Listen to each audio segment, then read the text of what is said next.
इतिहास तारीख में मौजूद है और तारीख में टू नेशन थ्योरी भी मौजूद है, जहां मुसलमानों का सज्जाद बुखारी, अपना सज्जाद बुखारी, ठीक है, आप इतिहास के तथ्यों की बात करते हैं। देखिए नैना, मैं तथ्यों पर बात कर रहा हूं, फैक्ट्स के ऊपर, और ये जज्बात पे बात कर रहे हैं। अंतरराष्ट्रीय संबंधों में जज्बात नहीं चलते हैं, तथ्य है, फैक्ट है, इंस्ट्रूमेंट ऑफ एक्सेशन है। और ठीक है, लेकिन सर मुझे लगता है कि हो सकता है कि शायद वो किताबें जो पाकिस्तान में मौजूद हो उनमें नहीं होगा, वो खुद के द्वारा प्रोपेगेंडा क्रिएट करके लिखा गया। एक कांस्टेंट मोड ऑफ डिनायल में हुआ करते हैं, तब इस प्रकार की बातें होती हैं। अच्छा ठीक है। अच्छा सज्जाद, मुझे एक बात बताइए, अगर आप कहते हैं कि पीओके आपका हिस्सा है, कश्मीर आपका हिस्सा है, तो आखिर आप ही के लोग, आप ही के हिस्से के लोग जब रोटियां मांगते हैं तो उन्हें गोलियां क्यों दे देते हैं? जब वो अधिकार मांगते हैं तो उन्हें आखिर क्यों बड़े हमलों के साथ में खामोश करा दिया जाता है? आखिर आपके अगर वो लोग हैं तो इतनी नफरत क्यों है उनके साथ में, इतनी नजरअंदाजगी क्यों है उनकी? मैं जवाब देता हूं आपको। रोटी की अगर आप बात करती है तो गंदम की रसाई जो है वो भी पाकिस्तान, क्योंकि मेरे से इस वक्त सिर्फ कोई 55 किलोमीटर के फासले पर, मैं क्योंकि इस्लामाबाद में इस वक्त मौजूद हूँ, तो मैं कल भी वापस आया हूँ और कल मैं मुजफ्फराबाद भी गया हुआ था। तो आपको जो है, आपकी इत्तला के लिए अर्ज है कि इस वक्त पाकिस्तान जो है वो 200 अरब रुपए सिर्फ सब्सिडी देता है सालाना बजट में अपने कश्मीरी भाइयों को, और कश्मीर के लिए हमने मोर देन 30 पेरिशेबल जो प्रोडक्ट्स हैं उसको सब्सिडाइज किया। अरे तो लोग आखिर क्यों सड़कों पर उतर आए? अगर इतना कुछ है, ये तो सारे पेपर पे आंकड़े हैं, पेपर पे तो आपने अपने आप को सबसे ज्यादा, सुनिए ना, पेपर पर तो आपने अपने आप को सबसे शांति प्रिय मुल्क बनाकर रखा है, पेपर में तो आपने अपने आप को सबसे समृद्ध मुल्क बनाकर रखा है, पेपर में तो आपने अपने आप को हर लिहाज से बहुत मजबूत बनाकर रखा है। 2-4 लोग अगर आपके पेरोल पर हैं तो वो उनके बारे में मैं कुछ नहीं कर सकता। डॉक्टर सज्जाद बुखारी, मुझे बड़ी हैरानी होती है कि 250 से ज्यादा लोग, अरे आपके लिए चलिए 250 से ज्यादा नहीं, आप बोलेंगे 20 लोग, आपके लिए उन 20 लोगों की जान मायने नहीं रखती। अरे 20 भी छोड़िए, आपके अनुसार से अगर 2 लोगों की भी अगर मौत हुई तो 2 लोगों की जान आपके लिए मायने नहीं रखती। सबसे बड़ी बात ये हो जाती है, अगर आप कह रहे सब्सिडी, इतनी खुशनुमा माहौल है, अच्छा एमर मस्तिकान जी, इतना खुशनुमा माहौल चारों तरफ है, तो आखिर क्यों यूएनएचआरसी के मंच पर हिंदुस्तान को इनको हकीकत दिखानी पड़ती है? आखिर क्यों इनकी आवाम सड़कों पर उतरती है? तस्वीरें भी जुटला देते हैं पीओके बलूचिस्तान, खैबर पख्तूनख्वा, और आतंकियों के प्रति इतना प्रेम है उसको भी डिनाइल कर दिया। भाई आईएस हमारा नहीं है, घर में पालते हैं खुद को। और अहमद जी, आपका शुक्रिया, नमस्कार। देखें, जब आपके मुल्क का एक ही आदमी स्याह सफेद का मालिक हो, जहाँ जमहूरियत नाम की कोई चीज ना हो, अदलिया जो है आईएसआई के कंट्रोल में हो, प्रेस के ऊपर टोटल पाबंदी लगी हुई हो, और मुल्क को इस तरीके से आज भी फौजी के जनरलों के हाथ में हो, उस मुल्क का बनेगा क्या? वो मुल्क की फ्यूचर नहीं होती है। ये दूसरों के ऊपर बार बार इल्ज़ाम लगाते हैं, इनको अपने गले में झांक कर देखना चाहिए। पाकिस्तान में जिस तरीके से फौजी जनरलों ने आइन का हाल किया हुआ है, ये तो सबको मालूम है कि पाकिस्तान में जो ये सो कॉल्ड हुकूमत है वो जाली इलेक्शन के थ्रू आई हुई है। जो उनके असल प्राइम मिनिस्टर हैं इमरान खान, उनको इन्होंने जेल में डाला हुआ है, इसमें कोई शक की बात नहीं है। इनको तो आपके इंडिया ने नहीं जेल में डाला, हम बलोचों ने तो इनको नहीं डाला है। इनको जेल में किसने डाला है? इनके जनरलों ने। मुझे 1 मिनट दीजिएगा, मैं इनकी एक बात वाज़ेह करूं। देखें, कश्मीर के लोग जो हैं बिल्कुल ही अपने बेसिक ह्यूमन राइट्स डिमांड कर रहे थे। उन्होंने कोई इतनी बड़ी कोई उनकी सियासी डिमांड्स नहीं थे। उन्होंने कहा कि जो 12 सीट जो बात के इन्होंने रखे हुए हैं, आईएसआई ने कंट्रोल के लिए, मैं आपको मिसाल देता हूँ, 12 सीट में से 1 मिनट मुझे दीजिएगा, आज से 30 साल पहले एग्जैक्टली, मुझे 40 साल हो गए, मैं पत्रकार हूँ, आज से 30 साल पहले इसी 12 सीट के ऊपर कराची से एक इलेक्शन लड़ रहे थे, उनका नाम था सालिम सलाम अंसारी। वो सुप्रीम कोर्ट के लॉयर है, सुप्रीम कोर्ट के लॉयर सालिम सलाम अंसारी। उनके भाई जो है मेजर आईएसआई के, आपके धुरंधर फिल्म में था ना मेजर इकबाल, बिल्कुल इसी तरीके का उनका ये भी भाई धुरंधर फिल्म में आईएसआई पहुंच का, गए। वो लियारी ये से भी में मूवी जाकर देखिए बस। लियारी के आप लोगों कौन को से साथी हो, गिरफ्तार अपना बताओ जरा, तारुफ करके बताओ, लियारी आपकी के क्या लोगों वर्स्ट है? से जो है पैसे वसूल कर रहा था ये। और वो सालिम सलाम अंसारी ने झूठ की स्टोरी बनाई कि मैं जमाइमा खान को लंदन में डेट कर रहा था। इस किस्म के झूठे घटिया किस्म के लोग असेंबली में कश्मीर के अवाम कहते हैं भाई हमें ऐसे लोग नहीं चाहिए। ये कौन सी बड़ी बात है? आपको खत्म करनी चाहिए। नहीं नहीं, इसमें नहीं हो सकता है। आप जो है आईन को आप हटा सकते हैं, आप प्राइम मिनिस्टर्स को फांसी पे चढ़ा सकते हैं, आप प्राइम मिनिस्टर्स को 2 मिनट के अंदर छुट्टी कर सकते हैं। आप जो है हार्ड स्टेट पॉलिसी अपना कर, हमारे खिलाफ आपने हार्ड स्टेट पॉलिसी 80 साल से चलाई हुई है। पश्तूनों के खिलाफ हार्ड स्टेट पॉलिसी आप छोड़कर जाके कश्मीरियों के ऊपर, कश्मीर के ठीक है 27% नौजवान बेरोजगार, कश्मीर में जो है इलेक्ट्रिसिटी वहीं से पैदा होती है और कश्मीर तारीकी में डूबा हुआ है। कश्मीर से इलेक्ट्रिसिटी के पैसे सिर्फ 10 पैसे। अरे लेकिन अहमद मस्ती खान जी, आप बात करें इलेक्ट्रिसिटी की, सज्जाद तो हमेशा ये दावा करते हैं कि पीओके के हिस्से में तो भाई फ्री बिजली दी जाती है, बड़े स्तर पर सब्सिडी दी जाती है, है ना, बहुत फ्री बिजली। मुझे समझ में नहीं आता कि वो बिजली अगर फ्री दे रहे हैं तो पहुंच क्यों नहीं पा रही, इतनी ज्यादा फ्री कर दी है। अच्छा कर्नल मलिक साहब, ठीक है मैं आ रही हूँ सज्जाद, एक मैं रिएक्शन सबका लूँ, लेकिन अच्छा कर्नल मलिक साहब, सबसे इंपॉर्टेंट बात ये हो जाती है, पहले हमने देखा पीओके, हमने देखा बलूचिस्तान, हमने देखा खैबर पख्तूनख्वा, हमने देखा लाहौर, हमने देखा इस्लामाबाद, और चारों तरफ से घिरे हुए। दूसरी तरफ खासतौर से अफगानिस्तान डुरून लाइन के आसपास हम बड़ा विवाद देखते रहे तालिबान का। तालिबानी तो इनके पहले भाई हुआ करते थे, इन्होंने उन्हें पाला पोसा बनाया, और अब जैसे ही वो इनकी हाँ में हाँ नहीं मिला रहे तो इनके लिए परेशानी का सबब।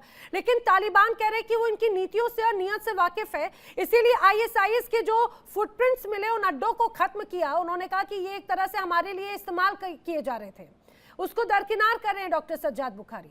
अगर कुछ है नहीं तो वहां पर मौजूदगी कैसी हो गई फिर? नैना जी, सभी मेहमानों को मेरा नमस्कार और वंदे मातरम। देखिए एक बात सुनिए, आईएसआईएस और आईएसआई में ज्यादा फर्क तो है नहीं। इन्होंने आईएसआई तैयार करती है अपने हिसाब से, अपने इंस्ट्रूमेंट्स को, अपने लड़ाकों को तैयार करती है जो कि उनसे खेल खिलवाती है, और वो भी आईएसआई का प्रॉक्सीज बन के काम करते हैं। पूरे वर्ल्ड, पूरे दुनिया के अंदर ये छिपा नहीं है कि पाकिस्तान की क्या कारगुजारी रही है, पाकिस्तान के कहाँ पे कितना कितना इनका एक रोल रहा है। इनकी तो फॉरेन पॉलिसी के अंदर टेररिज्म है, खुलेआम करते हैं ये बात। और ये जो आईएसआईएस तो आतंकवादी संगठन है, आपने तो आईएसआई की तुलना कर दी आईएसआईएस से। नहीं, वो एक ही है मैम, आईएसआईएस जो है ना, आईएसआई में कोई फर्क नहीं है, ज्यादा फर्क नहीं है। ये लोग वही मेंटेलिटी है, वही जहनीत है, वही काम है, वही इनकी हरकतें हैं। ठीक है, मैं आपको बताता हूँ, देखिए सुनिए, ये सर तो कह रहे थे कि उन्होंने जो 1947 में अपने वहाँ पे लोगों को ड्रेस पहनवा के भेजा और वहाँ पे जो लोकल लोग आए उन्होंने वहाँ पे मारकाट शुरू की। ये इतने पीछे भी मैं नहीं जाऊंगा, मैं तो और आगे आ जाता हूँ। अब कारगिल में क्या किया इन्होंने, नॉर्दर्न लाइट इन्फेंट्री में के लोगों को, वहाँ की लोकल लोगों की सलवार कमीज बना के आगे भेजा कि जाइए करिए अपना काम। देखिए क्या होता है, जब अपनी आप कलाकारी दिखाएंगे ना तो आपको रंग तो देखना ही पड़ेगा।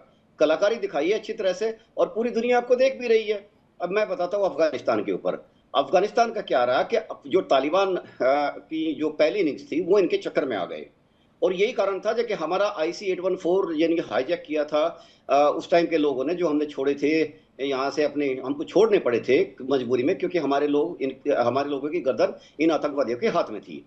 तो क्या हुआ था उस टाइम, ये सारे के सारे उतर के तालिबान के संरक्षण में, उस टाइम के तालिबान नंबर 1 में, ये पाकिस्तान में गए। अजहर महमूद कहाँ गया, आज भी तालिबान में है। अगर इन लोगों को जरा सी भी ये थोड़ी बहुत शर्म लिहाज होती कि भारत के साथ हम रिश्ते करते, ये कहते कि ये आ गया अजहर महमूद, पकड़ो वापस इसको। लेकिन क्यों, देखिए जो एसेट्स ये तैयार करते हैं, जिनको तैयार करने में दशकों लगते हैं, कोई भी देश, और पाकिस्तान जैसा एक ऐसा आतंकवादी देश, उसको कैसे अपने हाथ से जो जाने देगा? नहीं जाने देगा, कभी नहीं जाने देगा। इसलिए इन्होंने, दाऊद इब्राहिम है, कराची से लेके पूरे पाकिस्तान में उसको घुमा रहे हैं, टूरिज्म कराते हैं लोग। ठीक है, उसकी लड़की की शादी इनके खिलाड़ी मियादाद के लड़के से शादी हुई। अगर इनको जरा सी भी थोड़ी भी बहुत भारत के साथ इंटरेस्ट होता, संबंध अच्छे करने होते पड़ोसी के साथ, मालूम है अब वो ये पूरी सेंसिबल आदमी है। डॉक्टर साहब, मैं आपका बड़ा डॉक्टर साहब, 1 to 1 नहीं लड़के। आज आप बहुत हवाई फायरिंग कर रहे कहा हैं। मुझे अपनी बात आज पूरी आप करने दीजिए। हवाई फायरिंग दाऊद इब्राहिम की लड़की की शादी जावेद मियांदाद के लड़के से हुई है, इन सबको मालूम है, और उसके बावजूद भी पाकिस्तान की तरफ से कभी ऐसा कंक्रीट स्टेप नहीं आया कि हम अपने पड़ोसी के साथ एक अच्छे संबंध बनाते हैं, और जितने आतंकवादी पाकिस्तान के अंदर शरण ले रहे हैं इनको भारत को हैंड ओवर करते हैं। या कभी भी इनकी तरफ से ये इनिशिएटिव नहीं आया कि चलिए हम मिलकर एक ऐसी एंटी टेररिस्ट टास्क फोर्स बनाएंगे कि जो बिल्कुल को जहां जहां ये टेररिस्ट की खबर मिलती है हम पकड़ेंगे, दकड़ेंगे, मारेंगे लोगों को। कभी नहीं आई। क्योंकि क्या होता है देखिए, प्रॉक्सीज का खेल दुनिया में है। बड़े देश के प्रॉक्सी छोटे देश हो जाते हैं, और जो टेररिस्ट स्टेट होते हैं उनके प्रॉक्सीज आतंकवादी हो जाते हैं। अफगानिस्तान की नंबर जो 2 इनिंग्स आई जब उन्होंने और अमेरिका को छोड़ के भागना पड़ा वहां से अपने साजो सामान हथियार के साथ, तो उस गवर्नमेंट उन लोगों ने ये रियलाइज किया कि अगर तालिबान को अफगानिस्तान के अंदर पाकिस्तान ने रेस्क्यू किया था, याद है ना सर? आपके डिप्लोमेट्स को पाकिस्तान ने रेस्क्यू किया था, अपने को स्थापित करना है तो उनको वैसे ही स्थापित करना पड़ेगा। यानी यार मुझे बात कर जो आपके रेस्क्यू किया था डिप्लोमेट्स को, मैं डिस्टर्ब नहीं किया आपको। नहीं, आप अपने टाइम पे जवाब दीजिए ना, अपने टाइम पे जवाब दीजिए, मैं बात पूरी कर लूं। मैं हाँ, जो मैं भी बात कह रहा हूं बात कर रहे हो, ठीक है। तो अफगानिस्तान ने ये रियलाइज किया कि देखिए उन्होंने पहली बात तो ये है कि ये महसूस किया कि कौन उनके सच में उनके खैरम ख्वाह है, कौन उनको निश्चित रूप से बैकस्टैबिंग कर रहे हैं। यही बात करते हुए उन्होंने भारत से नजदीकी बढ़ाई, और ये नजदीकी पाकिस्तान को कभी भी सहन नहीं हो रही है। अब पाकिस्तान तो खुलेआम कहते हैं, वहां का बच्चा कहता है कि हिंदुस्तान हमारा दुश्मन है। जहां पे ये पढ़ाई जाती हो बात, उनके जहनों में ये डाली जाती है कि हिंदुस्तान तुम्हारा दुश्मन है, तुम्हें गजवाए हिंद करना है, तो जाहिर सी बात है वहां प्रेम प्रलाप की बातें करना एक बड़ा बेवकूफी वही बातें हैं। तालिबान ने अपना स्टैंड बदला, क्योंकि ये चाहते थे कि तालिबान 1 इनके हाथों में खेला जैसे तालिबान 2 भी वैसे ही खेले, और ऊपर का एरिया जो कि इनका जो गिलगित बाल्टिस्तान के ऊपर हमारा थोड़ा सा क्लोजनेस पड़ती है अफगानिस्तान के साथ, ये लोग चाहते थे कि वो वाले स्टेक से, वो वाले सेक्टर से तालिबान हमको परेशान करे, इधर से पाकिस्तान के आतंकवादी परेशान करे, और भारत उसी में उलझा रहे। तो अफगानिस्तान ने ये सारी चीजें मना कर दी, और ऊपर से क्या हुआ, भारत ने इस चीज को रियलाइज किया, और जबकि तालिबान वहां नहीं था, हामिद करजाई सरकार थे, उनके सक्सेसर थे, तो हमने वहां पे जितना भी वेलफेयर का और कंस्ट्रक्टिव काम किया है लोगों ने सराहा, और लोगों को ये लगा कि उनके जीवन में तो उनकी बुनियादी आवश्यकताएं हैं, वो कौन सा देश पहचान रहा है। सज्जाद, आपको वेलफेयर के काम मुझे लग रहा है कि शायद आपको समझ में वाकई नहीं आते। वेलफेयर के काम आखिर किस रूप में आते हैं? आप जिन्हें जी बात नहीं, मेरा तो नहीं कहना है। ठीक है, ओके, नहीं बात पूरी कीजिए सर। नहीं, मैं ये कहना चाहता हूं कि देखिए क्या होता है कि जब आपको ऐसे चैनल पे आके बात करनी होती है तो आपकी बातों में ना थोड़ा सा एक न्यूट्रलिटी होनी चाहिए। अगर वन साइडेड बात करेंगे, मैं गलत कह रहा हूं क्या?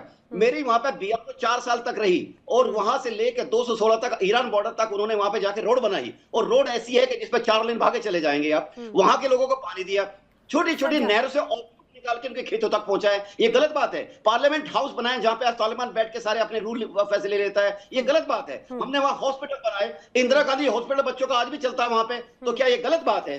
हमने उनके एजुकेशन के लिए पैसा दिया, क्या गलत बात है? हमने कोविड की दवाइयां दी, क्या गलत बात है? हमने उनके हर चीज जो अगर वो हमको प्यार करने लगे, प्रेम करने लगे, तो हमारे बताइए सर, जवाब ले लेते हैं सज्जाद। सबसे पहले जो है साइकोलॉजी में एक बीमारी होती है, जैसे इस्लामोफोबिया है ना, इसी तरीके से है मुनीर फोबिया, आईएसआई फोबिया, क्योंकि इन्होंने उसको भी आईएसआई के साथ जोड़ दिया है।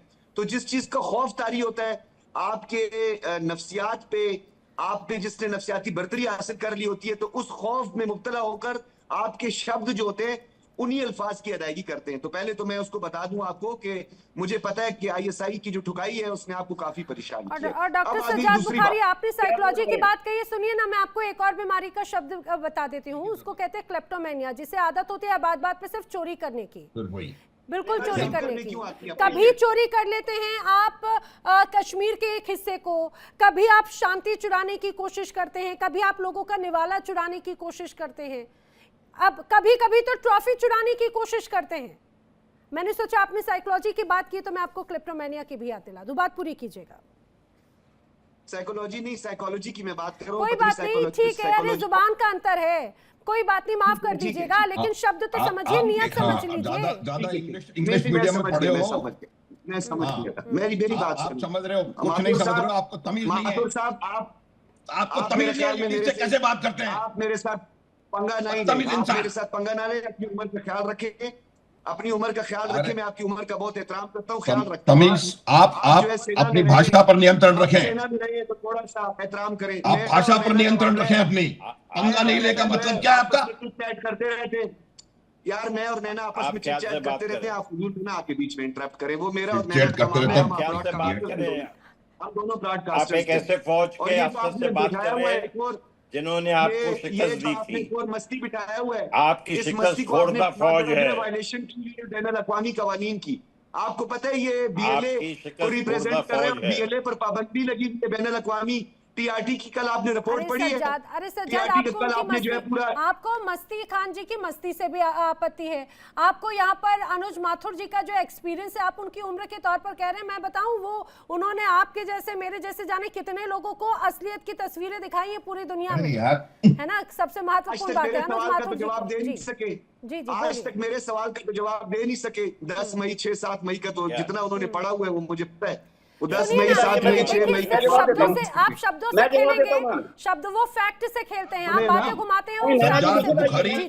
आप जो सवाल का जवाब आप अपनी सेना से मांग रहे हैं, आ जाती हैं, आप रेस्क्यू करने आ जाती हैं अपने मेहमानों को। और ये देखिए अभी इनको रेस्क्यू करने भी जहाँ पर फंसते हैं ना, मैं आपकी भी फेस सेविंग करने के लिए बीच में आ जाती हूँ, आपको समझ में नहीं आता। मैं चाहती हूँ पूरी दुनिया में कहीं, देखिए यूएनएचआरसी के मंच पर तो एक तरह से थू हो ही रही है। मैं चाहती हूँ इंडिया डेली के मंच पर भी कम से कम थोड़ा फेस सेविंग, मैं बीच में रेस्क्यू के लिए आपके भी आ जाती हूँ। ये जो उधमपुर के लोगों ने प्रोटेस्ट किया था, माथुर साहब, उधमपुर के लोगों ने जो प्रोटेस्ट किया था और जो आपकी एयरफील्ड जो तबाह हुई थी, जो पाकिस्तान ने 6, 7 और 10 मई की बिलखुसूस रात को, एक मिनट, कोई प्रोटेस्ट नहीं हुआ। ये कोई भी प्रोटेस्ट, इनको एक मिनट सज्जाद